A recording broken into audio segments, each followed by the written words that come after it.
So the US is bombing Iran, and as a consequence of this conflict, the price of oil has skyrocketed. Oil just went to the moon. And well, with that, everybody's expecting inflation to follow, right? Now, let me tell you, this decade has not been easy. I think everyone will agree on that. So yeah, oil is going up and inflation will likely follow in the whole world. And because of that, many investors are expecting interest rates to rise as well. After all, that's how monetary policy works, right? If inflation goes up, you raise interest rates, so you can cool down the economy and bring inflation under control. So that's how monetary policy works. But as I was saying, many are expecting rates to go up. And because of that, many investors are selling everything they own. Their gold, their stocks, you name it. Everything. After all, let's remember that if interest rates rise, the market in general tends to go down, right? That's how the market usually operates, so to speak. However, I'm not doing that. I'm not selling my stocks, neither my gold, because I actually don't believe interest rates can go up a lot higher, you know? I mean, of course interest rates can go up a bit, but I don't think they will skyrocket to 6, 7, 8%. I think that's very unlikely.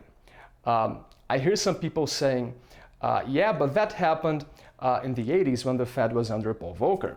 Yeah, in the 80s, interest rates went to around 20%.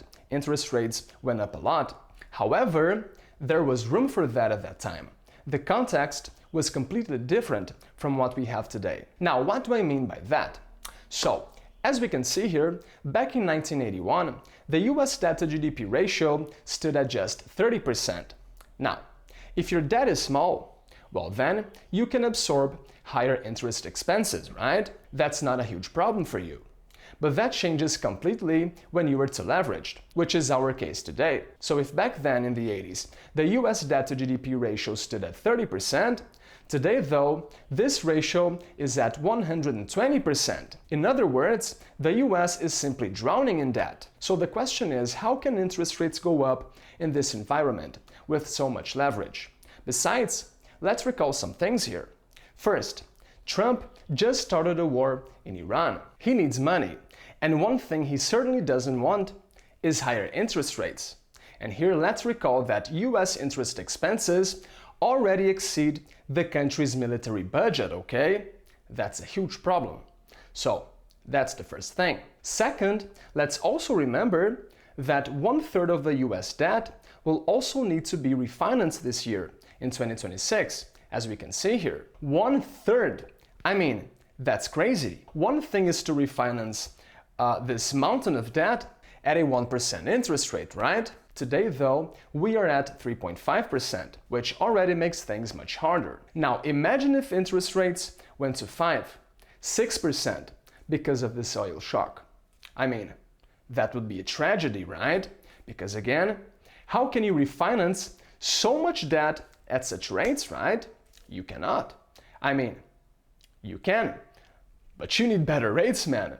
Otherwise, you will go bankrupt. So that's why I said there's simply no room for interest rates to go up. I mean, they can go up a little, but not much, and not for very long. The truth is that the US is so indebted, is so leveraged, that it has lost the ability to increase interest rates to control inflation. They don't have that tool anymore, which means that if inflation starts to go up, get ready, because it will continue to go up. You won't have the interest rate medicine to help you. So yeah, Trump is bombing Iran, oil is going to the moon, and what does that mean for interest rates? Will they go up? Well, not in my opinion, because again, there doesn't seem to be room for that anymore. Which means we really need to get ready, because we are likely entering an era of very high inflation. In fact, I actually believe interest rates could go down even with high inflation, out of fiscal necessity for survival. In the end, everybody knows the US will pay its debt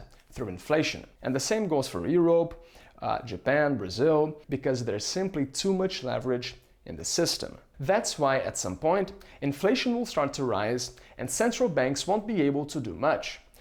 So that's why I think the next decades will be quite difficult for us. And that's also why I'm not selling my gold to hold cash, for example. neither my stocks, especially since I believe I own good and cheap businesses. Anyway, that's it for today, and see you next time.